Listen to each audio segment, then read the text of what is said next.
Hi, this is Tom Burkett with the Songbird Live. We're with Rob Vano in another episode of Sessions, and we're talking about the Christmas presentation that we're going to do that Rob wrote, and it's called "The Bells of Christmas Day." And so, Rob, first of all, welcome to Songbird Sessions. Thank you for inviting me. Yeah, absolutely. We're within 2 weeks of presenting this, and we're excited. All the musicians have the music ahead of time, and so it should be really good. We are really excited about it. One of the things that I wanted to do is I wanted to kind of pick your brain about how we create something that is known, but in a totally different light, because that's really what we're looking at here. Christmas songs that you're familiar with all your life, but yet it sounds fresh. Can you maybe start with "Oh Holy Night"? Because that's one of the songs in the suite.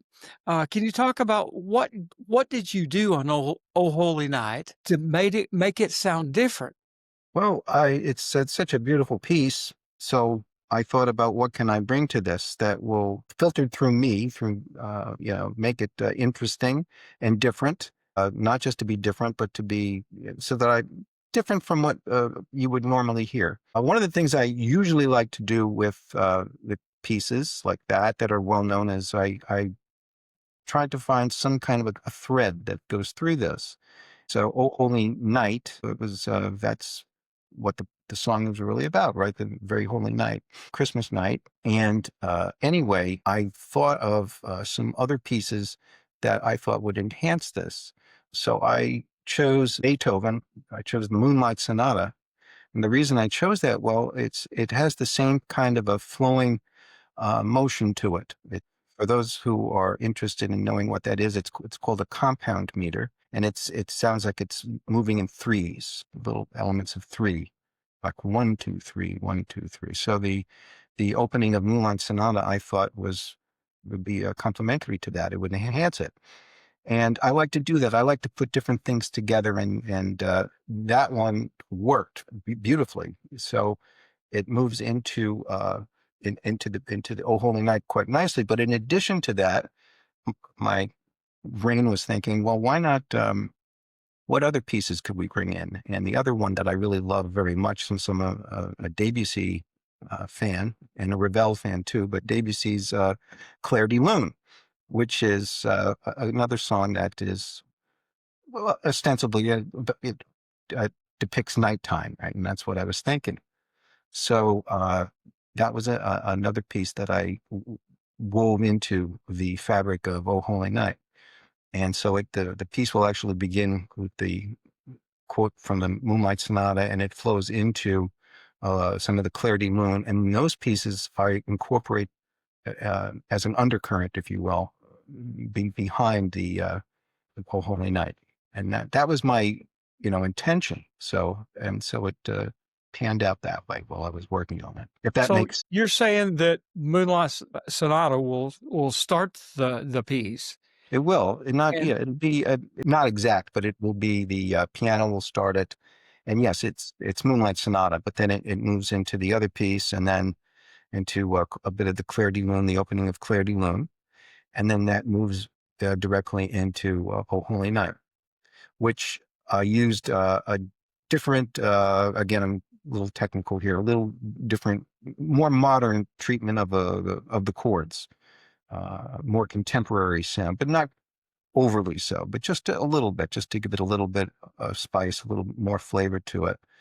And then it weaves in and out. It goes between phrases. It moves back into the Moonlight Sonata background, and then it moves forward and progresses all the way to the end of it. but even people who say, "Hey, I'm not a classical guy. I don't know the literature," they will still recognize this, won't they? Sure, it's so popular. I mean, most people have heard it. Both the Moonlight Sonata and also Clair de Lune. They're iconic pieces. They've stood the Right. test of time. Sure. Even if you don't think you're familiar with it, when you hear it, you'll say, "Hey, I know that." Sure, yeah. Then Yeah, then you'll know what it is. Here it is. right. And that's just one of the many ways that Rob creates interest in this is because, you're thinking, "I'm gonna listen to Holy Night," and it just sounds totally different. Well, sure. You want to tell a with each piece, you want to tell a story. It just can't be notes on the score page. It has to do something. It has to tell a story. And so again, with the moonlight and then the flare du moon, which is about the moon and the night, and those elements, I thought it would be the right atmosphere, and it turned out to be a good one. So Okay. Can we talk about a couple of the other songs? sure, absolutely. Which ones? Okay. Let's do, Sailing Home. Sailing Home for Christmas. Yes, that's from a medley actually of three pieces that I right. It's the first one is actually Rio Grande, which is Yeah. so that's I thought that would be a perfect one because it's Texas and Rio Grande and the You're Brown Forget reaching. and then there was Shenandoah, which is another Yeah. river, and the last one was I saw three ships, so that was actually the most one that's probably for the season, but it's sailing home Right. for Christmas, and you're going through. So the first one is very upbeat, and then it goes to the Shenandoah, which is more it's not somber but more reflective. Maybe and then the last one is it's pretty raucous. It goes and it's a lot But of fun. how do you weave all these together? Same thing, you find the common thread that runs through them.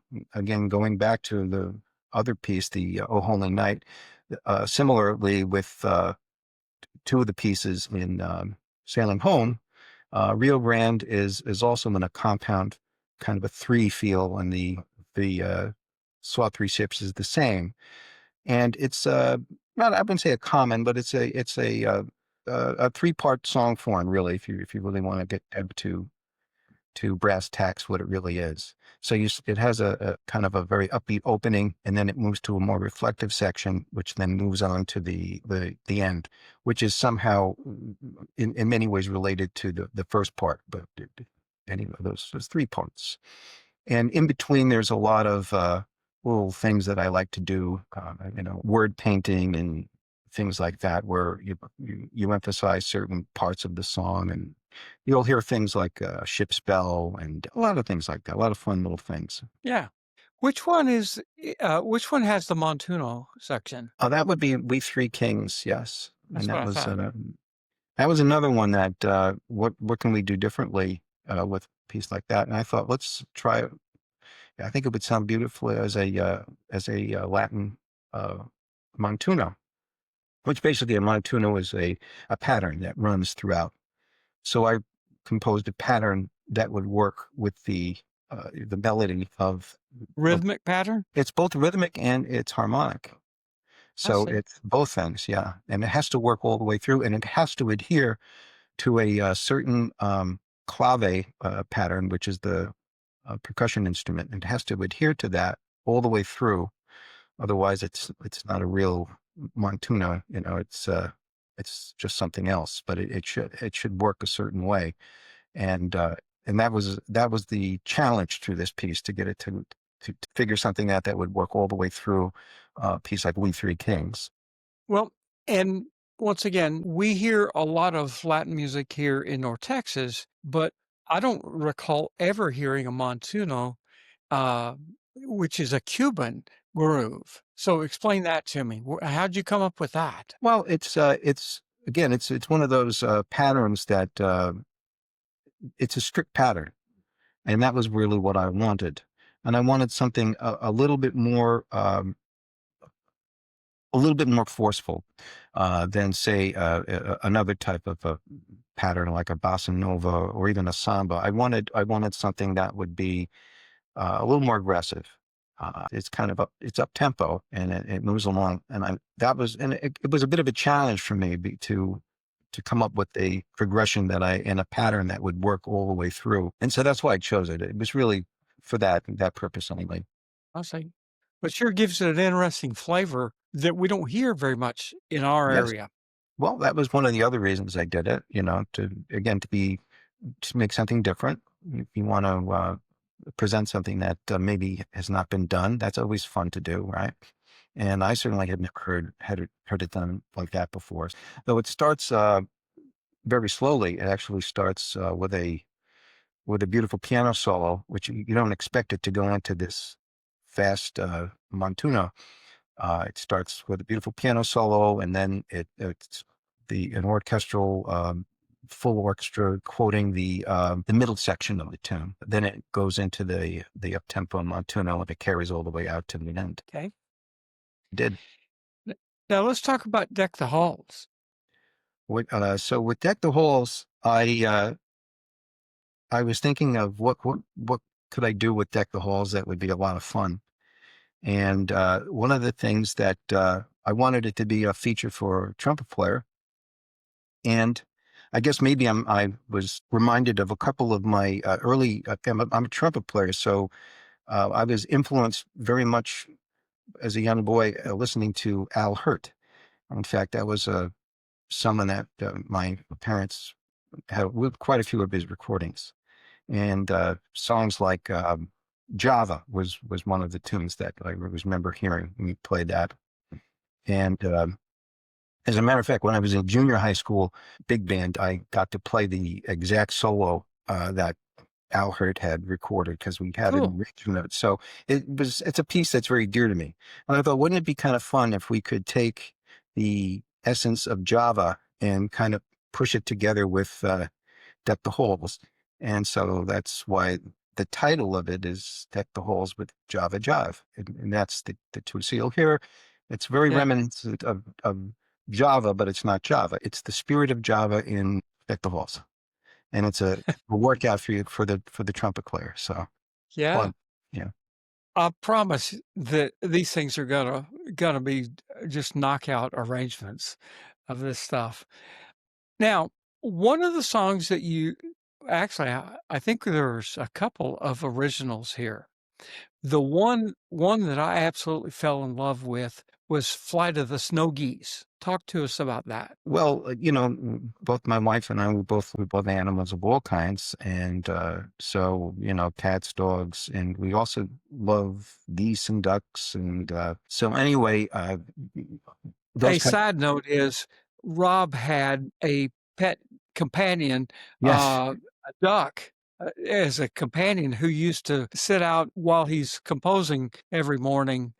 Yeah, he was a good friend. He still is, and he's still very much with us in spirit. He was a rescue. Beautiful, beautiful bird. Anyway, so we're fond. We're very fond of them all. So I was watching a beautiful film, and it's highly recommended. I think it was released around 2002. It's called Winged Migration. It was a film where they actually followed uh, different wild geese and ducks, and they have some type of a light aircraft that they could fly alongside and follow them while they were in flight, and they're just stunning. Just that watching them in flight was so beautiful. And that was the first inspiration I think I had to write this piece because the feeling of flight, the beauty of that. And it's a three-part song form. And it will depict the flights of the snow goose, right? That's going to go through this oftentimes very treacherous and grueling migration. So it'll have the sections of flight. It'll be this very beautiful soaring melody that soars up very high, just as if they're flying. And there's a slower section, and And as you transition, from the flight, the actual where the geese take flight, it's just brilliant writing between clarinet, oboe, and or English horn, I guess, English on a lot. and, yeah, and flute, and it's just the most beautiful, thing that, it just blows my mind how it really does give the illusion of the flight of these geese. And I say that's some brilliant writing, just Gee, thank absolutely you. brilliant writing. Yeah, I'm Now Humbled. Thank you. Uh, tell me tell me how it relates to this suite. Well, sure. The snow goose, right? They migrate really to survive, and it's amazing the amount of miles that they'll fly in the winter, so that in by spring they can go to their where they live during the spring and then through the summer, and then they start the migration back again. And so it relates in that it's around Christmas time, or when this time you'll see them. They'll be migrating, and it's really quite something when you think about what they go through. It's some of them fly 1,200 miles, and just to give you an example, it's a long way through snow and sleet and just very inclement weather that you would have I usually. guess they've been doing that for thousands of years, huh? Yes, they have. Yeah, it's just something Yeah, that. so it's a perfect Christmas, uh, montage here. Yes, Yeah, I think so. So I liked it, so yeah. They just don't mention it in the Bible too much. Um, not okay. today. No, yeah. Yeah. Okay, so pick another one you wanna talk about. Sure, well, let's see, Holly and the Ivy was another one that I, took another, popular piece, uh, again, I'm also a piano player, so a lot of different pianists, have influenced me, and, one pianist that I always loved, and I'm sure a lot of people know and also love is, Vince Guaraldi. And who wrote the score to all the Peanuts television Oh, specials. And right. at least he wrote the first. He wrote, I think, the first 15 of them. And sadly, he passed away at a very young age. I think he was only 47. But he had a different style. Before he wrote the music for Peanuts and Charlie Brown Christmas and all that, he had a hit record around, I think it was around 1962, and it was called "Cast Your Fate to the Wind," and it has an opening vamp. It's when you people have heard the song. It's one of those songs. If you don't know the title, when you hear it, you'll recognize it. So I thought, gee, it would be nice to take the kind of that vamp and get the feeling of his flavor, in a sense, of his music, and put it in connection with. So I worked out an arrangement where the little vamp is moving throughout this, and so we got. So it worked out Yeah. beautiful. Yeah. So once again, that's something you really wouldn't expect at a Christmas suite, No. but then here it is. Yeah. Yeah. It's and the Christmas. A lot of these are just very famous Christmas carols, beloved Christmas carols, just presented in a different way. There'll be some elements of pop music, some elements of different Latin styles, jazz. There's O Tannenbaum was the other one that we could Yeah. play, which was another piano player that I admire very much is Ahmad Jamal. And one of the pieces that I've always loved of his was a piece that he recorded, uh, Poinciana, which is Song of the Trees. So again, the little light went off, and I thought, well, if we do "O Tannenbaum," "O Christmas Tree," why don't we? What could I do, and to get that kind of a feeling into it? Right. And so again, it'll that one moves between a more sedate Latin, but still it moves a little quickly, but it's not as aggressive as a Montuno. Yeah. But it moves out Uh, throughout that, and then it moves into more of a swing, and then it goes back. So it has elements of both Latin and jazz, and quite a different takeoff on "Oh Christmas Tree." yeah. So, Rob, I am so much looking forward to this. Once again, something like this is not gonna come on the radio, but doesn't mean that it's not good. And in fact, I would say that that's pretty much true of all the music out there now. Your radio only plays a sliver of what's out there, and there is just so much quality out there. And of course, what you do is just unbelievable. Ladies and gentlemen, we hope to see you on December 13th at 7:30, or the next day on December 14th, Sunday, and that's at 3 o'clock. I hope you'll join us. We also stream this, so you can have a chance to hear it.